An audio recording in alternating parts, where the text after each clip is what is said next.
For students attending Tuskegee University this fall, there are some new rules that have been implemented, and it has sparked quite a debate online. Welcome back to the podcast.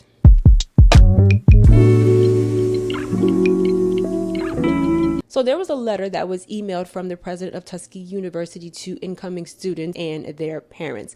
Let's read a part of the letter. The university has developed a new policy for student attire on campus, classroom attendance, and cell phone use in classrooms. Tuskegee students now have a dress code for public and professional places. The student handbook requires students to arrive on campus with a business suit and proper shoes for a business meeting. Students are prohibited from wearing revealing clothing in class, to the cafeteria, or in official settings like convocation. They are also not able to wear bedroom shoes, bonnets, or durags to class or the cafeteria. Faculty will be empowered to respond to students who are inappropriately dressed based on these guidelines. Faculty will also be able to respond to a different classroom challenge, cell phones. Unless directed by the professor, students are no longer allowed to use their cell phones while in class.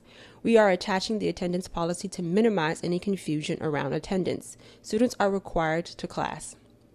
That is the heart of all academic success, and we track attendance. I will link this down below so you can read the rest of it. Now you can see that there are 3 buttons. It has an attendance policy, a cell phone policy, and a dress code policy.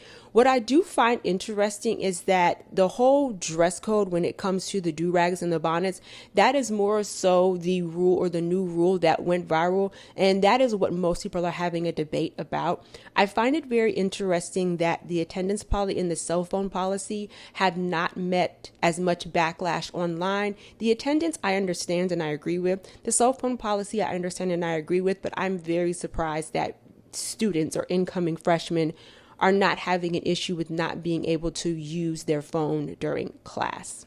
Really quickly, I do want to press on the dress code just to get a better understanding, because to me, there is a little bit of not confusion, but there seems to be a bit of a gray area, especially when it comes to the revealing clothing.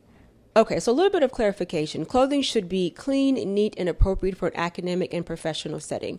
Attire that is excessively revealing, excessively tight, transparent, or otherwise inconsistent with a professional environment is not appropriate, or any other apparel or appearance that may be distracting in the classroom is not permitted. Examples include, but are not limited to, clothing that exposes the midriff. So to me, that means a crop top. Undergarments, tops that show cleavage or accessory portions of the chest, back, or sides. Hats, bonnets, headscarves, caps, hoods, do-rags, bandanas, sunglasses, and other non-religious or non-medically required head coverings should be removed while in the classroom or cafeteria, unless they are required for documented medical, religious, cultural, or university-approved purposes. Pants, skirts, dresses, and shorts should be worn in a manner that is appropriate for a professional educational environment. Clothing should fit properly and not expose undergarments or private areas. Excessively short shorts, swimsuit bottoms, bodysuits, sleeveless undershirts, and similar casual garments are not appropriate for professional classroom settings. T-shirts worn as dresses and sagging pants are not permitted. Baggy or loose-fitting pants must be worn with a belt that fits around the waist. Now, this next one I find interesting. Footwear must be appropriate for instructional setting. No bedroom shoes or skates allowed in the classroom or cafeteria setting. Now, in my opinion, skates is a very particular thing to ban, and then it also talks about bedroom shoes. This signifies to me that they may have had an issue in the past with people wearing bedroom shoes or skates to class. Typically, when a rule is very specific, it means that an institution or a space or an environment has had issues with that particular thing in the past. Now, the reason why I wanted to read this was to get a little bit more clarification when it comes to revealing clothing and what is not prohibited in class and just in common areas. There are some people who are specifically naming leggings. While leggings are not specifically stated in the letter, in this addendum, or in this, I guess you could say, attachment, or actually in the student handbook, and I do want to cross-reference, leggings, and I think this is where some of the confusion might be, and administrators and professors are going to need to be on the same accord when it comes to what is and what is not professional. One professor might not think that leggings are appropriate, while another professor might not care. And I think that's when we're talking about the revealing clothing, I think that's where the gray area is. Okay, so like I said, I do want to cross-reference with the student handbook. So we go to student life, and then we go to the student handbook. It reads, the following guidelines are established. Dress standards at Tuskegee University require that students are dressed in good taste at all times. Students are not permitted to wear sleepwear outside of the residence halls. Men are not permitted to wear headwear that includes durags, stocking caps, bandanas, baseball caps, and or any other head paraphernalia inside the buildings. Women are not permitted to wear baseball caps inside buildings. Men are required to wear their pants on their waist, no sagging pants in academic facilities. Any style of dress that distracts or takes away from the teaching/learning process in the classroom will not be permitted. Students are expected to dress in a neat manner and make the appropriate selections for the time, occasion, and place. And then, as I showed you in the beginning of this video, there is an addendum that goes into further detail about the dress policy. And just so that we are clear, there is no mention of leggings anywhere in the student handbook. I was reading the Essence magazine article about this situation when it comes to the durags and the bonnets, and they asked a question in the article and said, is this policy new? And apparently it is not. So for Tuskegee University, for their commencement of 2026, they did have a dress code, and I do want to briefly read some of it because it seems like Tuskegee has noticed this problem. All degree candidates should dress in a manner appropriate for the dignity and solemnity of the university's commencement exercises. All degree candidates must wear academic regalia, caps and gowns to the commencement exercises. Graduates should wear black shoes and clothing that harmonize with academic regalia. Sneakers, fuzzy slippers, flip-flops, and Crocs of any kind are not allowed, and heeled shoes over 4 inches in height are prohibited. Please note that dress attire will be enforced. Those not dressed in attire will be removed from the line of march. And as I said when we were reading the extended dress code policy, fuzzy slippers, flip-flops, and Crocs, those are very specific types of footwear. Clearly, the institution or the university has noticed an issue and they want to get ahead of it. So now let's look at what some people are saying. The very first, anti-Black at an HBCU is crazy. I think the assumption that wearing bonnets and durags to college classes and the cafeteria insinuates that students will be unprofessional in the workplace is insulting to the intelligence of the students attending Tuskegee University. Don't shoot me, but a club wouldn't let you in with a bonnet or a durag, and you respect those folks' policies, but it's a problem to adhere to the school's dress code. I promise you, when it was class presentation day or job fair on campus day, everyone at my HBCU was showing up dressed extremely professional. These kids know when it's time to get starched and creased. Who gives an F if they're wearing pajama pants to a Tuesday class at 8 a.m.? I will never be swayed by a bonnet in public. They lynched us in the military uniforms and three-piece suits. Let the fight for empty respect go. Many people don't acknowledge the connection made with professors in classrooms. A college campus is a networking opportunity. You never know what recruiter is on campus. Why would you wear house shoes, PJs, and bonnets when you could meet the person that can write you a fire resume or get you in an interview for the prestigious intern/co-op? Black folks in Alabama facing all types of disenfranchisement, obstacles, and discrimination, yet somehow Tuskegee's policy about durags and bonnets will help students show up on campus better, ready to fight the issues pressing Black Alabamans. The Tuskegee discourse is funny because nobody's actually explaining why it makes sense to even wear a bonnet or durag to class. Okay, and the last thing, I do want to talk about this young lady who posted when she wears her bonnet, and she goes to Duke University. You see her in class, I believe you see her at the gym, you see her in, I believe, her dorm room, and a multitude of other places. And basically what she was saying is that me wearing my durag or my bonnet on campus has never not afforded me an opportunity, or I have never been passed up for an opportunity. In the comments, which I think is a great point, or which is a great observation, there were two. And basically the first one said, so you're posting all of these pictures of when you are wearing your bonnet. When are you not wearing your bonnet? Because you basically posted photos of everywhere that you go with your bonnet on. And then somebody else said, you say that you have never been passed over for an opportunity, but how do you know that, right? Basically saying you never know who is watching. My argument is, are they dressing up appropriately? Yes, I went to an HBCU. I went to Norfolk State between 2007 to 2012. Go Spartans. But I'm actually going to make an argument here that you say that you and your fellow classmates or your fellow students are getting dressed up in business attire or business casual. That means from head to toe. I will give you an anecdote. I don't know if this is still true today, but when I was on campus, in order for you to graduate, you had to take a speech class. And I believe you gave 1 or 2 speeches the entire semester.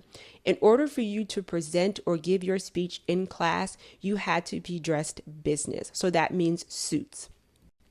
One young lady gets up to give her presentation. The professor gives her a once-over and tells her, "You are not appropriately dressed.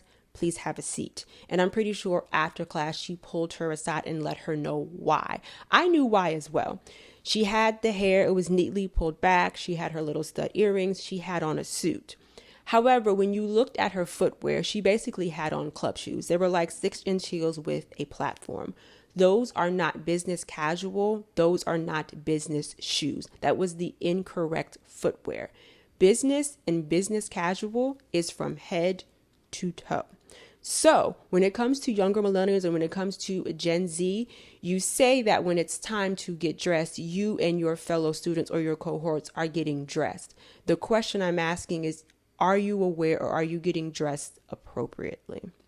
Okay. Someone also made a comment about not wearing durags and bonnets in the cafeteria. I remember it was 2012, so I was on my way out. I remember I walked into the cafeteria one day and there was a sign. It said, "You are not allowed to wear bedroom slippers, bonnets, or PJs in the cafeteria." This was back in 2012. Okay. Now let's go over some of the arguments that people are making when it comes to this situation. First and foremost, policing Black people and respectability politics. Respectability politics is a strategy where marginalized groups conform to dominant culture standards such as specific modes of dress, speech, or behavior to gain social acceptance, safety, and rights. In my opinion, this has nothing to do with respectability politics. It has to do with presentation, decorum, and standards. I don't really understand why. And let me also be clear, we're talking about Black American culture. I do not want do-rags, bonnets, Crocs, slippers, crop tops, and leggings associated with Black culture. Your bonnet and your do-rag are meant to be worn inside. People also keep making the argument that it is to protect the hair. That is correct, but it is meant to protect your hair in the comforts of your home while you are sleeping. I do not like the respectability politics argument because that means you are insinuating that a Black person or a minority is dressing in a certain way or wants to look presentable to climb the social ladder or to be accepted by a certain community or a certain demographic or to get a certain job. Why can it be that that person just wants to be presentable? They just want to look good. They just want to feel good. I love fashion. I am always looking at the newest trends. I'm always looking at the designers. I'm always looking at the moderate designers. I'm always looking at the fast fashion. I am someone who loves and follows fashion. Though I think sometimes when people say presentable, I think people think that other people mean you need to be dressed to the nines, which is not the case. When I say presentable, I mean take a shower, brush your teeth, wash your face, comb your hair, put on some type of shoe, jeans, and a t-shirt. And if you are always cold like me, get a sweater and comb your hair and you are out the door. That's it. Jeans and a t-shirt or clothing that you did not sleep in. And I think when it comes to a lot of these young ladies, when it comes to the bonnets, they are just simply not doing their hair because they have the bonnet on. It is an excuse, which is going to bring me to my next point, time management. I don't know about you, but I have never seen a woman wearing a suit at the same time that she is wearing a bonnet, right? So whenever we have these conversations, I always imagine someone actually, like I just said, getting up, brushing their teeth, washing their face, getting dressed, and they leave their bonnet on. It doesn't make sense to me to do all of those things and then not fix or not do your hair. Time management. If you have to be to work at 9 a.m., right? Most people work 9 to 5. You have to find a way, or you have to structure your morning in a way that it will allow you to get to work at 9 a.m. That includes doing your hair. You have to figure out how long each step is going to take you. If you come to class in your bonnet, Somebody might assume that your hair is not done or that you did not have enough time to do your hair, which goes back to the time management. I remember when I was on campus, you used to get dressed to go to class. It was basically a fashion show. And then on Fridays at the student union, I believe it was from like 12 to 2 or 12 to 1 for activity hour, you laid your outfit out the night before. I'm talking girls in heels and dresses and high-waisted pants. We got dressed. We put on clothes, whether it was the cafeteria, whether it was class, especially during the student union. People would skip class to go to the student union. My boyfriend at the time, while I was in college, he used to go shopping at Habitat for Humanity, Salvation Army, and he used to buy $5 and $10 designer ties, Gucci, Burberry, Fendi. He would wear them to class. Purses, pearls, dresses. And I understand that this can also be a generation or a generational gap or a generational thing. Because even when I was dropping my youngest son off to high school, everybody, bonnets. There were no clothes. It was sweatpants. It was bonnets. It was athletic footwear with socks.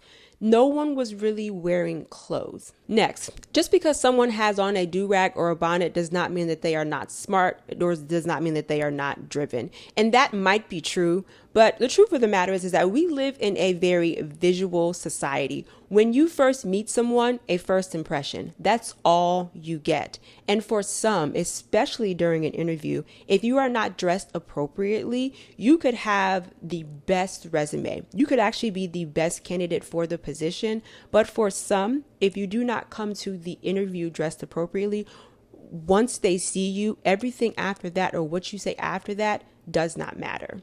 I will give you an example. There was a young lady who went viral. I believe it was 2024. She went to her recruitment office in, I believe, black shorts. They were too tight and they were too short.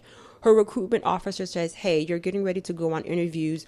Do you want to change?" The young lady says no, so she goes home. Of course, the situation goes viral, and then it's made very clear that her intentions changed once she saw how viral the situation went, because then she was asking Target for a collaboration. I'm giving that example, and it's so weird to me because I think sometimes we gauge things pre and post-COVID, but it seems like to me, post-COVID, people are showing up to spaces however they want. So I think when it comes to Tuskegee, and as I said before, I don't have an issue with these new rules, especially the dress code. I think the president of the school sees an issue and he wants to get ahead of it. I think he simply wants his students to put their best foot forward. Now, the other argument that someone said is that children or students are not actually showing up to class in their do-rags and in their bonnets. Don't know. Someone wrote an article on their Substack about this situation. And while I appreciate that they reached out to some students for their comments, I want you to listen to some of the reasons as to why people on campus are wearing their bonnets and do-rags, and let me know what you think. It's sad that young adults have to be told this. Good for this updated rule. How can you be taken seriously if you don't dress seriously? One person wrote on Facebook. Glad for it. Setting an expectation for students to start dressing like professional adults, another wrote.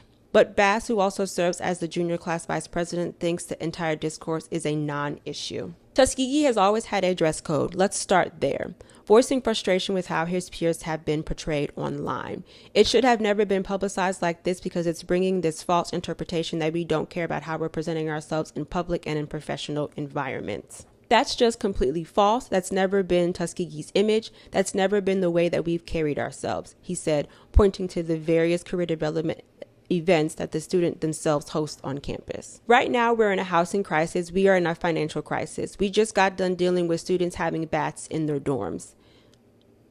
Students were placed in hotels off campus our freshman year, and instead of focusing on the issues, people are focused on a dress code policy that's not only hindering bonnets and do-rags, but scarves, crop tops, leggings, and sweats. And this is the reason why I said I wanted to read the official letter and look at the student handbook. That is not true. Now, however, crop tops, it does talk about the midriff, yes, but leggings, it does not specifically state leggings in the dress code policy. What's stopping them from banning piercings? It's a slippery slope. We are in Alabama. It feels like a slippery slope of us devolving into conservatism. It's worrying as a student. Nobody is upset about a dress code or advancing professionalism, but when over 1,000 students were moved 30 minutes away from campus and receive an email about possibly having financial aid removed for tardiness to class, or students having to rent houses their second year of college just to continue their education, that's not a headline. I have rarely seen in my experience going into my junior year students walking around campus with durags and bonnets. The only time you will ever see that is maybe on a Sunday where 1 to 2 people go to the cafeteria for a quick brunch and go right back to their dorms. But going to class, everybody is dressed professionally and adequately. If you're so worried about what students on campus are wearing, we have a donation center where you can donate professional wear to students. Please give back to our community and don't just bash us online. A lot of people at the university can't afford to get their hair done. A lot of us really try to do our best, even in the worst financial situations, to still look presentable, because I personally don't come from a rich family. We try our best to look business casual, whether it's Walmart, Target, or whatever it is. Hearing these negative narratives being pushed about us, it's like, wow, with the housing crisis going on and a lot of people don't have financial aid, it's a lot of stuff going on at one time, and it can really be overwhelming. I was a little confused myself on the whole dress code thing because you barely see anyone really in a bonnet. Okay, so those are some of the things that actual Tuskegee students have said. Me personally, like I said, I appreciate someone reaching out and getting the perspective of the students. However, for a lot of these individuals, these sound more like excuses than explanations or why y'all are choosing to wear bonnets on campus, bonnets and durags. To the young lady who said some of us cannot afford to get our hair done, without going too far into this, when you say get your hair done, are you talking about knotless? Are you talking about going to the salon? Are you talking about laying your lace or buying a wig? All you have to do is brush your hair to the back, put it in a ponytail, and leave. If you're talking about getting your hair done, that's a different subject for another time. For the other person who said that they were doing the best that they can when it comes to dressing, they said Target, Walmart, and etc. This is a conversation about choices. Whether it is the young adult buying their clothing or whether this started in middle school or high school, your parents should have been encouraging you to buy proper clothing or to buy actual clothing, not leggings, not pajama pants. I understand that you are not in a financial situation to buy new clothes, or you might be having some hardships and you cannot buy certain things. However, this comes down to choices, it comes down to accountability, and it comes down to being an adult. You are moving into the next phase of your life, and professionalism is going to be required. To the individual who is saying, I barely see people on campus wearing durags and bonnets, I can't speak to that. I have never been on Tuskegee's campus. But let me say this, I will give you a very recent example. This was last week when I was grocery shopping. I was in Publix. It's down the street from my house. I live in a predominantly white area. It is becoming more diverse, but it is predominantly white. I was one patron who was in the store, and there was another Black woman in the store. She had on a bonnet. We were the only Black people in there, and she had on a bonnet. And this was a grown woman. Then, as I was leaving and as I was checking out, another grown woman, I'll give her between the ages of 40 to 45, she actually worked there, and it looked as though she was walking in to start her shift. She has on the Publix uniform, and she was wearing a bonnet. Those are two examples of someone patronizing the Publix who is wearing a bonnet, and then you have an employee of the store who is wearing a bonnet. This is a real issue. There is an interesting point that another content creator has made. Her name is Tanika Boyd. I will link her video down below. And basically what she said is that, she wouldn't do it. She wouldn't allow her daughter to do it. But her stance is that making it a policy is an overreach. And while I do find that to be a notable observation, I think it's being made a policy. And like I said in the beginning of this video, they are naming very specific types of footwear and pieces of clothing. The fact that they had to put a note out for the 2026 commencement saying no fuzzy slippers means that it is an issue. But I do understand her point. Next, maybe it's going to be braids. Maybe it's going to be dreads, just like somebody gave in that Substack article. Maybe it's going to be piercings. I don't think it's going to go that far. And I do also want to note that we are not talking about 2001 Hampton University. If you are not aware, allegedly, Hampton University in 2001 told their business students that dreads and braids were not professional. This is not that argument. We're talking about durags and bonnets. I think her stance is interesting. I do think it is notable, but I also think that the policy or the new rules are being made for a reason. And lastly, if this is going to work, professors, administrators, everybody needs to be on one accord. As I said earlier, as I gave the example, one professor might think that leggings are fine. Another professor might think that they are too revealing. So I hope that there can be a conversation about what too revealing means. They give a little bit more information in the addendum, but it's still not clear. I think people can interpret that in different ways. Everybody needs to be on the same page. If one professor says no, another professor needs to say no.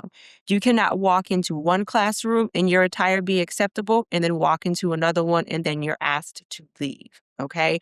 I do think that this is a step in the right direction. I wish nothing but the best for the students at Tuskegee University, but I do also think that the president wants to ready them for what is to come when they go into adulting and when they go into the workforce. What I love about my community is that we can disagree, but please keep it respectful. Let's start a conversation in the comments. What do you think about the new policies at Tuskegee? And I will see y'all next time. Bye.